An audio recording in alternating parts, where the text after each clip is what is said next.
sells specialty hubcaps. Ano yung hubcaps? Yung nasa gulong ng sasakyan. Okay, for retail automobile. So, yung kanilang na forecast is 1,000 units per year na demand. And then, meron siyang average daily demand na 4 units. However, a production process is most efficient daw kapag 8 units per day lang. So, the company produces 8 per day but uses only 4 per day. Sabihin, gumagawa sila ng 8 piraso pero 4 lang yung naibibenta. So, the company wants to solve the optimum number of units per order. So, note, this plant includes production of this hubcap only as needed. Kung kailangan lang, during 250 days per year. Okay? So, ito yung mga kailangan natin, yung annual demand, setup cost, holding cost, daily production rate, and daily demand rate. Okay? So, ito lang naman yung formula niya ng production order quantity. So, ano yan? Yan, constant na 2. Yung D, yung daily production, or rather, yan yung annual demand, 1,000, times S, ano yung S? Yung setup cost, over, ano yung H, yung holding cost na 0.5 per unit per year. Tapos may constant ka dyan na 1 minus ano yung small letter D, daily demand per rate na 4 over yung small letter P na 8, yung daily production rate. So makuha mo dyan ay 283 hubcaps approximately. So ano yung insight dyan? Yung difference between the production order quantity, EOQ, okay, yung itong sinolve natin doon sa EOQ, ano yung difference nila? Is that effective annual holding cost, itong nasolve natin, per unit is reduced, okay? Yung holding cost niya nababawasan, okay? In the production order quantity model. Because the entire order does not arrive at once. Okay? Hindi naman kaagad dumarating sa floor area yung mga in-order nila. Kaya mapapansin nyo dito, class, yung nasa denominator, tingnan yung formula niya. Diba? Na meron ka pa diyang constant na 1. Kasi nga, i-minus mo pa sa 1 or sa 100%, yung percentage na dumadating, which is yung daily demand at saka daily production rate. Okay? Baga nagma-minus ka pa sa 100%, kaya nababawasan pa yung presyo ng holding cost. Okay, so yun yung pinagkaiba niya dun sa EOQ. Example 9, quantity discount model naman. Okay, so itong company na ito, Chris Benner Electronic Stock, so meron silang mga flying drones. Okay? So, yung store, meron silang ino-offer na quantity discount schedule para dun sa mga drones na yon. So, yung quantity schedule ay pinapakita dito sa table na ito. Ayan, pag initial price niya, yan, 1 to 119 dapat yung ma-order para $100 siya. Okay? Per unit. Pag ito naman, naka-discount price siya, dapat 120, mas mataas. Papansin nyo dito, class, mas tumataas yung volume, mas mababa yung presyo per unit. Ganoon naman lagi, di ba? Okay? Kaya dito, naka-record pa sila ng setup cost na 200 per order. Yan yung mga kailangan dito sa formula niya ng quantity discount model. Yung 5,200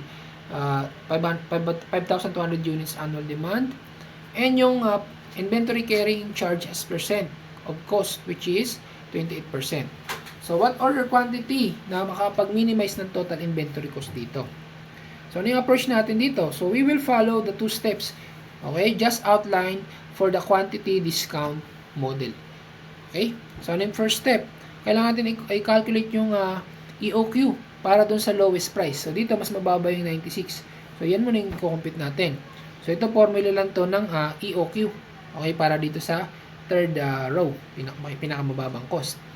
Okay? Yung constant na 2, multiply doon sa annual demand na 5,200. Okay? Multiply doon sa setup cost na 200 over yung 28%. Kasi kukunan pa daw ng 28%. Yun din magiging inventory cost or rather yung kanyang inventory carrying cost, yung holding cost niya with percentage ng pinaka-total na price niya. Kaya minultiply sa price. So, nagkaroon ng 278 flying drones per order. Next, dahil yung 278 na ito, okay, ay mas mababa siya sa 1.5 kasi dito siya, di ba class? Sabi kasi 1.5 and over eh. Kaso nga, mas mababa yung 278 sa 1.5. Okay, infeasible yan. Okay, for the price of $96. So, pwede natin i-calculate yung EOQ para sa sa sumunod na mas mataas, which is 9 or mas mababa, which is $98. Okay? So, makikita natin na 275 dito, flying drones per order. So, makikita natin na yung 275 na yun ay between ng 120, itong nasa second column, 120 at saka 1,499. Kaya feasible, okay? Yung ganyang EOQ para sa price na $98. Okay? So, the possible best order quantities are 275, okay, para dun sa first EOQ, at saka 1,500 price break quantity for the lower price of 96. Okay? Ngayon, we need not to bother to compute yung EOQ para sa initial price na 100. Itong nasa taas, no? Bakit? Kasi meron na tayong nakitang feasible EOQ dun sa lower price, which is itong pangalawa. Okay? Sabihin, kung hindi pa siya feasible, dun pa lang tayo magko-compute sa pangatlo. Ngayon, gagamitin daw natin yung equation doon sa reference natin para mapila pa natin itong table na ito. Okay, so kinuha yung dalawa, no? Yung una, ito yung 275. Okay, so yan yung second row dito. Ito naman yung 15 naman, yan yung third row. Ngayon, paano kung kinuha yung annual ordering cost? Okay, na 3,782. So yung formula lang ng total cost, diba?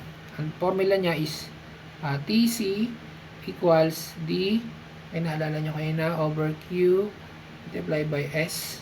Okay? So, ito naman, yung annual holding cost naman, syempre pa-plus mo yan para makuha yung total cost.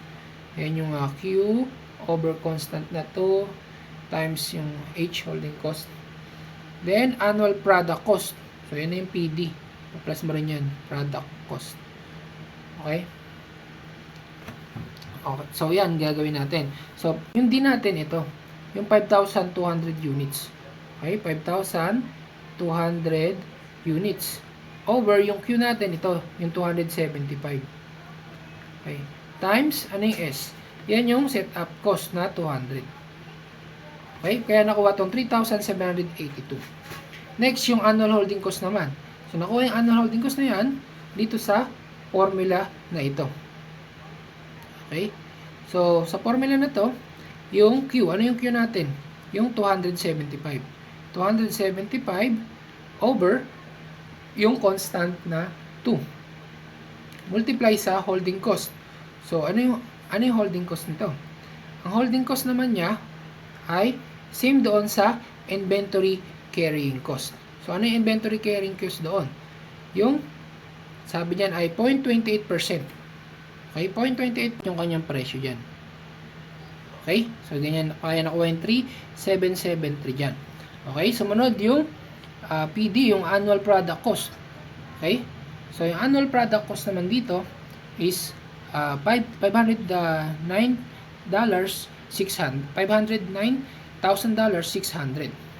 Okay, 509. Ang annual product cost is $509,600. Okay?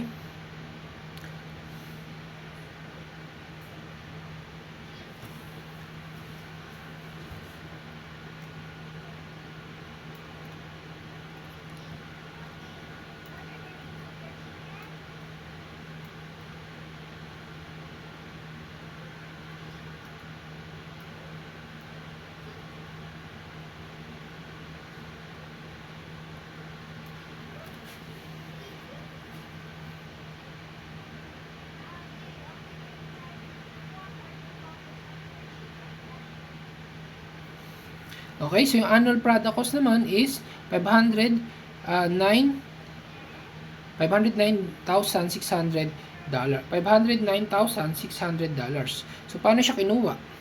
So, minultiply lang dyan, syempre, ito, yung 5,200 units na annual demand dito sa presyo. Okay, kada unit. Then, yung total cost, pinag-plus lang tong tatlo. Okay? Pinag-plus lang itong tatlo para makuha yung total cost. So, pareho lang din dito sa baba yung ginawa. Okay, so titingnan natin dyan, ano yung insight. Ayan. Dahil yung total annual cost na itong 275, yan o, $517,155, mas mababa siya kumpara dito sa pangalawa na $520,000 $53. Okay? So, dapat 275 units yung ma-order. Okay? Yan yung more desirable option, yung 275 na order quantity. Okay?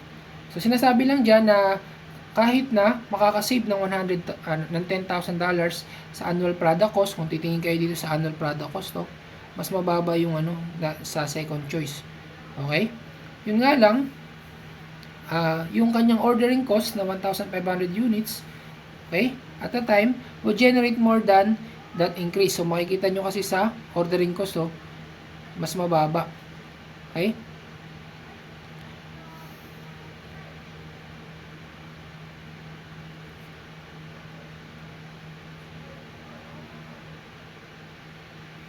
Okay? Makikita nyo kasi dito sa holding cost, mas mataas yung holding cost nyo. Ay kumpara dito sa una.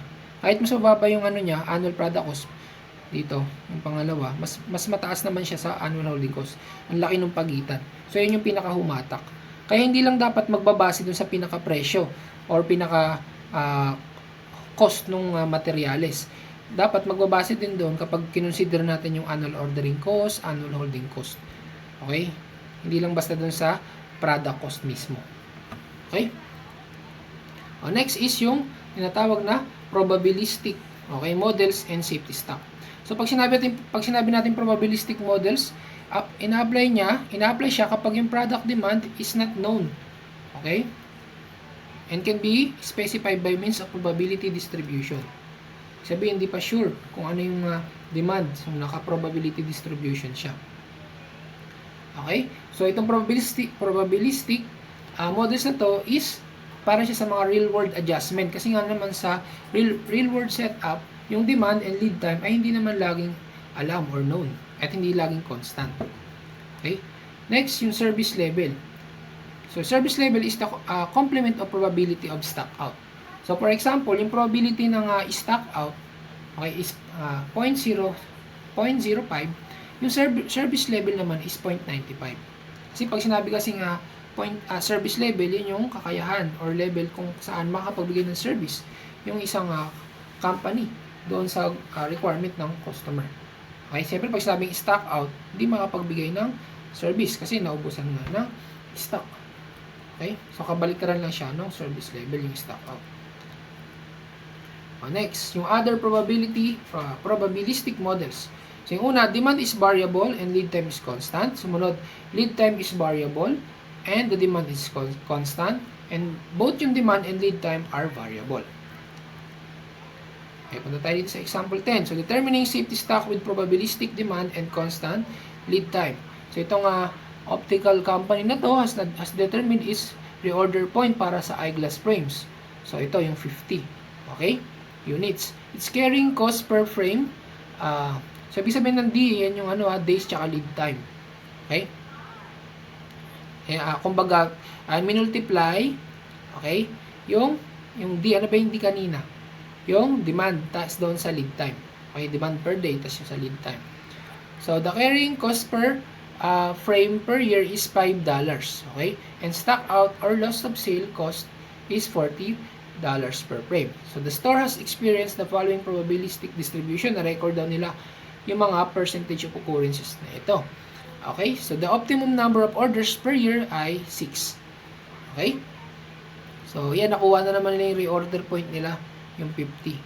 So, how much safety stock should David Rivera keep on hand? Ilan daw yung pasobra na kailangan nilang nasa on hand nila? So, ano yung approach dito? Yung objective is to find the amount of safety stock na makakapag-minimize ng sum ng additional inventory holding cost and stock out cost. Kasi mas mababang cost, mas gusto natin. So, the annual holding cost is simply the holding cost per unit multiplied by the units added to the ROP. Okay? Halimbawa, yung kung yung safety stock ay 20 frames. Okay? Na-imply niyan na yung bagong ROP with safety stock is magiging 70 na. Okay? Kasi nga yung 50, yung ROP plus 20, magiging 70 na. Okay? So, tataas yung annual carrying cost ng $5 kasi, di ba, per unit yung carrying cost. So, multiply natin sa nilagdag na 20, kaya $100 yung itataas ng annual carrying cost. However, computing annual stock out cost is more interesting. So, may ibang computation nito, no? For any level of safety stock, stock out cost is expected to cost of stocking out, yung nawalan sila ng stock nga, yung inventory. So, we can compute it gamit tong equation na binigay sa reference, no? By multiplying the number of frames short, okay, yung demand minus ROP, by the probability of the demand at the level, okay, by the stock out cost, by the number of times percent the stock out can occur. So, dahil pinag-multiply na. Then, we add stock out cost for each possible stock out level for a given ROP. So, dito na tayo sa kanyang solution. So, we begin by looking at zero safety stock. So, wala siya munang pasobra. For the safety stock, a shortage of 10 frames will occur if the demand is 60. Okay? So, kasi nga, kung hindi magpapa-safety stock, okay, ang reorder point kasi is 50. So, halimbawa, 60 yung magiging demand. So, short siya ng 10. Okay? At short naman siya ng 20 frames kapag yung demand ay 70. Kasi 70 minus 50, 20. Diba? So, the stock out cost for zero safety stock are, so yan, kinupit na yung yung stock out cost. Yung 10 frames times 0.2. So, yun yung probability doon na katapat. Okay? Nung 60. Times 40 per stock out. Times 6 possible stock outs per year. Kasi given yan, di ba? Yung 6 na yan, dun sa kaninang slide. Plus, paano naman kapag 20 frames? Yung probability naman nung 70, katapat is 0.1. Okay, multiply sa 40, yan yung cost per stock out, and 6 nga yung possible stock outs per year. So, total niya is $960. Okay? So, following the table summarizes the total cost para sa 3 alternatives. Okay, so yung una, ayan, kapag ang safety stock is 20, yung kanyang additional holding cost is $100. Ayan, yung 20 multiply by $5. Pero yung stock out cost niya is 0. Okay? 0 siya. Bakit 0? Okay? Bakit 0 yung naging stock out cost? Kasi hindi naman siya mawawalan. Kasi nga, nagpa-safety stock pa siya ng 20. Okay? Next, kapag safety stock naman niya ay 10, okay? So, yung 10 multiply sa $5, 50. Tapos, yung stock out cost naman niya, ayan, kasi pag 10 lang, pwede kasing halimbawa, paano pag 70. So, short siya ng 10. Okay? Kaya magkakaroon pa siya dyan ng stock out cost na 10. Okay? Multiply doon sa katapat, okay, ng 60, which is, or rather, yung ng 70, which is 0.1. Multiply doon sa cost ng stock out per unit, tsaka yung number of possible stock outs per year, which is 6. So, $140. So, ang total cost niyan, pa-plus lang yung additional holding cost tsaka stock out cost, magiging $290. Ngayon, pag walang safety stock, syempre wala ding holding cost yun, meron nga lang stock out cost. Yan, kapag ito yung kanina, di ba, 960. Okay. So, ano yan? The safety stock with the lowest total cost is ito, yung 20 frames. Kasi $100 lang siya kumpara sa iba. Therefore, yung safety stock, okay, ay nagbabago. Okay? Mababago niya yung reorder point. Kasi, di ba, reorder point is 50. Eh, ito yung pinaka, mas mababang, total cost, So, ipa-plus natin siya sa 50. Maging 70 frames na ngayon. Yung reorder point. Kasi nabago siya na itong computation natin ng safety stock base dun sa mga probability. Okay? So, ano insight dyan? Yung optical company now knows that a safety stock of 20 frames will be the most economical decision. Okay, kasi na-quantify yung mga additional holding cost at stock out cost using different probabilities of occurrences. Next, yung safety stock naman with probabilistic demand. Okay? So, yung Memphis Regional Hospital, meron silang stocks ng Code Blue Resuscitation Kit. Ano ito? Yung med kit, has no normal distributed demand during the reorder point. So, the mean average demand during the reorder period is 350 kits. And the standard deviation is 10 kits. Okay, the hospital administrator wants to follow, so may pagka-statistic ito kasi may application ng probabilistic. Ayan, tinatanong pa yung Z, operate value ng Z. Okay, and how much safety stock should the hospital maintain? And what reorder point should be used? So, ito percentage ng kanilang stock out, 5% at a time. So, ano yung approach dito? So, yung hospital na yon, didetermine niya yung how much inventory is needed to meet the demand of 95%. Kasi nga, di ba kabaliktaran nga lang ng service level yung stock out. Kung 5 to, 95. Okay? Yung service level of the time. So, the figure is, in this example, may help you to visualize the approach. Yan, nakuha dito yung yung mu, yung mean, yung 350. Okay, given naman yan dito, kits. Tapos ano itong sigma. Yan yung standard deviation of demand during the lead time. Okay, given rin yan. Then, yung number of standard normal deviation, yung Z, which is 95%. Di ba, pag 95% may certain value na yun. Okay?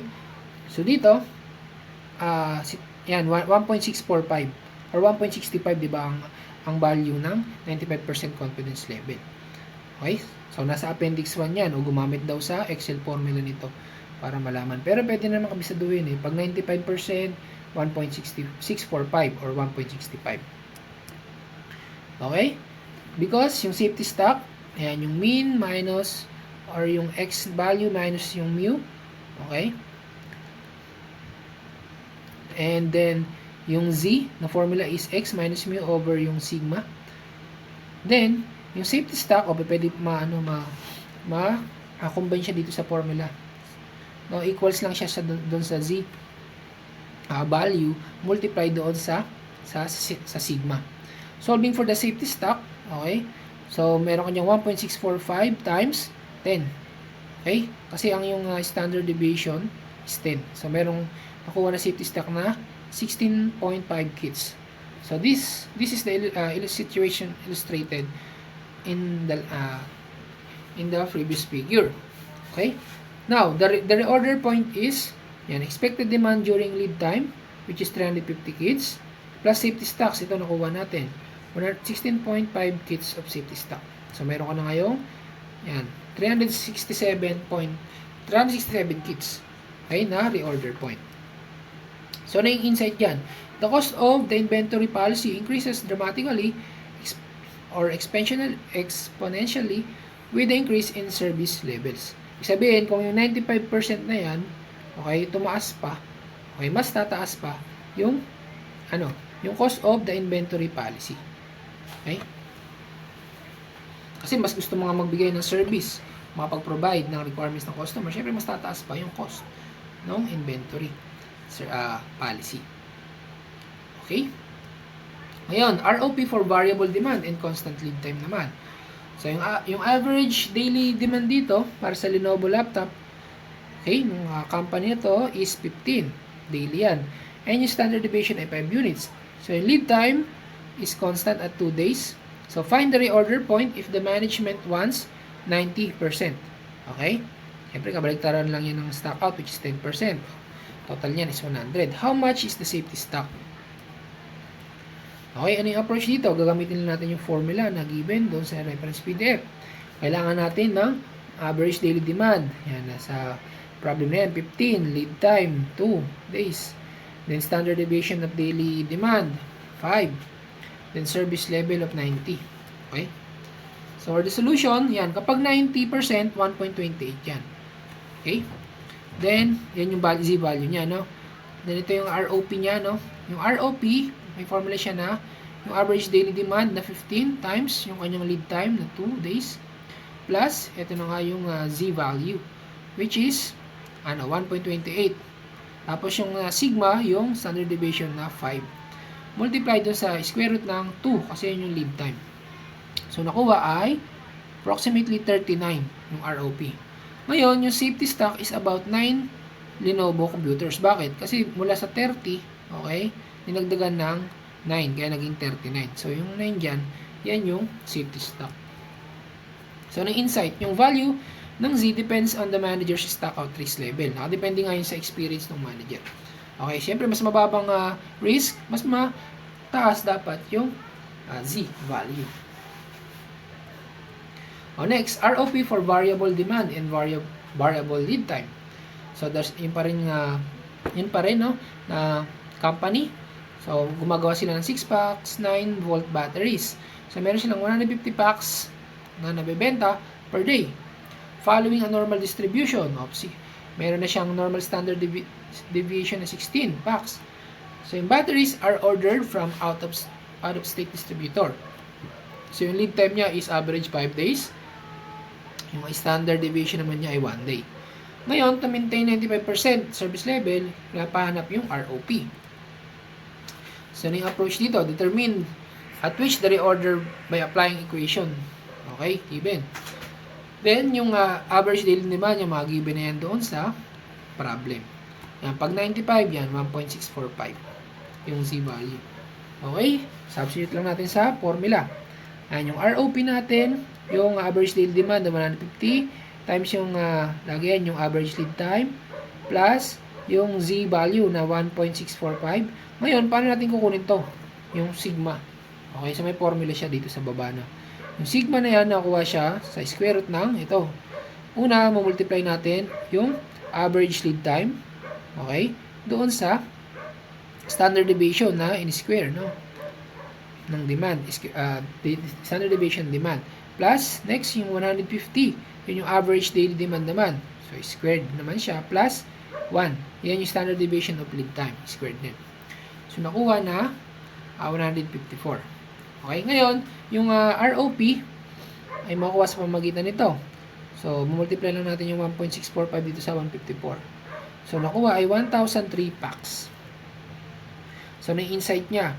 When both demand and lead time are variable, kasi mapapansin nyo, magkaiba, di ba?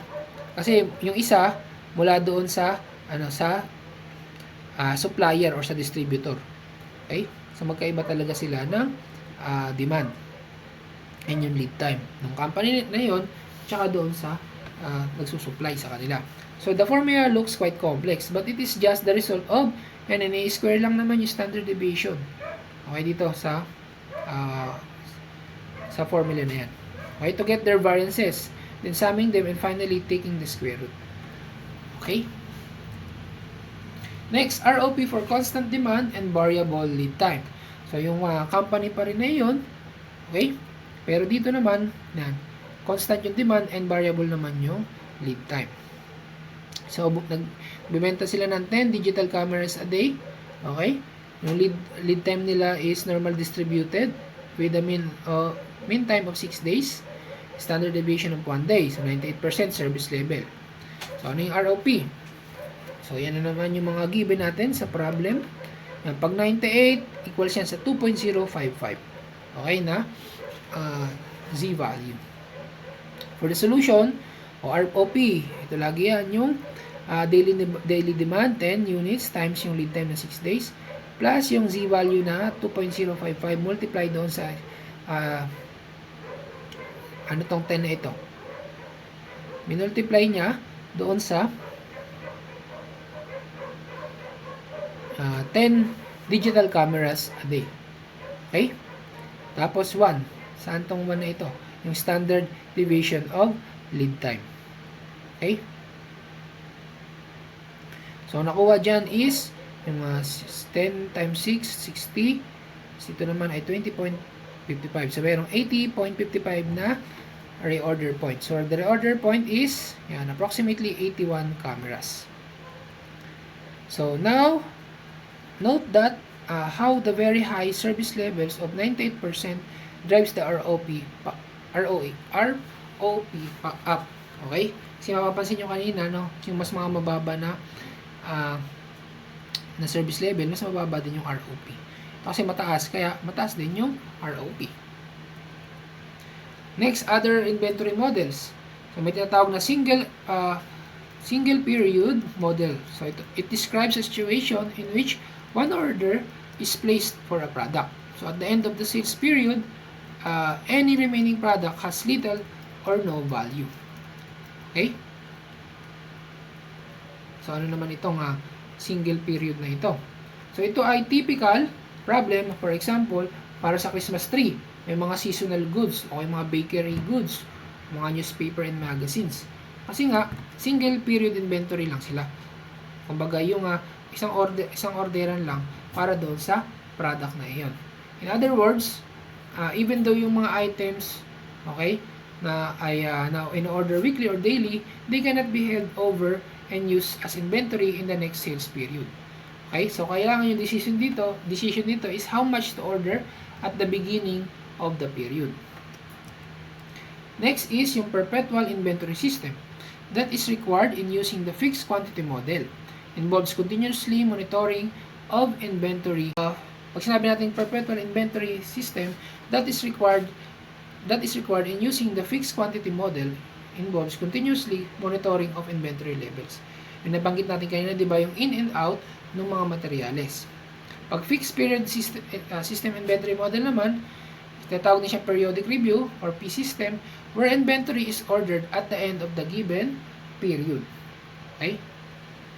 So, ang advantage naman niya is kung walang physical count na nangyayari. Okay? Kasi doon lang sa end ng inventory period, nalalaman. Okay? Yung pinaka number of inventory na optimal. Okay, so dito tayo sa mga example niya. Yung una, single period inventory decision. So yung Chris Ellis newsstand just outside the Smithsonian subway station in Washington DC. Yan, nakakapagbenta sila ng 120 copies ng Washington Post each day. So si Chris believes the sale of the Post is normally distributed with a standard deviation of 15 papers. Bumibili siya ng 70 cents for each paper at nabibenta niya ng $1.25 by each. So the Post gives him 30 cent credit para sa mga hindi niya nabibentang paper. He wants to determine how many papers he should order each day and stock out risk for that quantity. Okay, so yan ay example ng single period inventory decision. So ito yung mga given, no? Yung cost of shortage, okay? 1.25, okay? Kasi yun yung, kung mabibenta niya minus, yung kanyang puhunan, 0.70. Ayan, $0.55 yung cost of shortage. Ngayon, cost of overage, pag sumobra naman, no? Yung 0.70, okay? Maminusan ng 0.30 kasi meron pa siyang credit sa mga hindi nabenta. Salvage value na 0.4. Bayaran pa siya nung binilan niya. Okay? Na yung newsstand na yun. So, may kita pa rin siya, no? So, Chris will apply the equation given. Okay? Using the normal table. Na mayroong average na 120, tsaka may standard deviation na 15. So, for the solution, service level, ito yung formula niya, no? Yung CS, yung cost of shortage is 0.55. Yung CS naman, 0.55 ulit. Yung cost of overage is 0.40. So, nagkaroon ng service level na 0.579. Okay? So, Chris needs to find the scores for this normal distribution that yields probability and yung service level na 0.579. Okay? Kung titingnan dito sa graph, so ito siya, no, bandang kaliwa. Kasi yan ay 57.9% service level. And yung under of the normal curves. So, must be left of the optimal stocking level. Okay? Kasi nga, ito yung yung average, di ba? Okay? So, yung optimal stocking level, ito yung pinaka niya, no, mean, no? Kung 57.9, kasi mean yan, lalagpas siya dyan. Okay, ng konti. Ng 7.9%. Yung pinakadulo niya, yung optimal stocking level. So, using the appendix I, yan, makikita naman natin doon, appendix I, na yung 0.578, okay, meron siyang z-value na approximately na 0.195. Kung titingin tayo dun sa appendix na yan. Okay? Then, the optimal stocking level is equal to 120 copies. So, yan yung mean or yung mu. Plus, ito nakuha natin, no, na equivalent ng z-value na ito. Okay? 0.579. So, ang z-value ay 0.195 times yung sigma. Ano yung sigma? 15. Given niya kanina dun sa kabilang slide. So, nakakuha siya ng optimal stocking level na 123 papers. Okay? Ngayon, yung stock out risk ni Chris, okay, is 123 copies. Okay? Nung post each day. So, ang mangyayari is 1 minus service level. So, ang mangyayari niyan is yung 1, minusan lang natin ng service level na 0.578, okay, equal sa 42.2%. So, yan ngayon yung kanyang stock out risk. Kabaliktaran lang kasi yan ng service level. Okay? So, dyan, nakuha na yung optimal stocking level, pati na rin yung stock out risk. So, na-insight niya, if the service level is under 50 or 0.5, Chris should order fewer than 120 copies per day. Siyempre, mas mababa nga yung service level, sabihin, bababa din ito. Yung makakompute na, or ito, makakompute na optimal stocking level. Okay, so that's the end. So, do you have any question? So, if you have any question, please feel free to ask me. Thank you and God bless.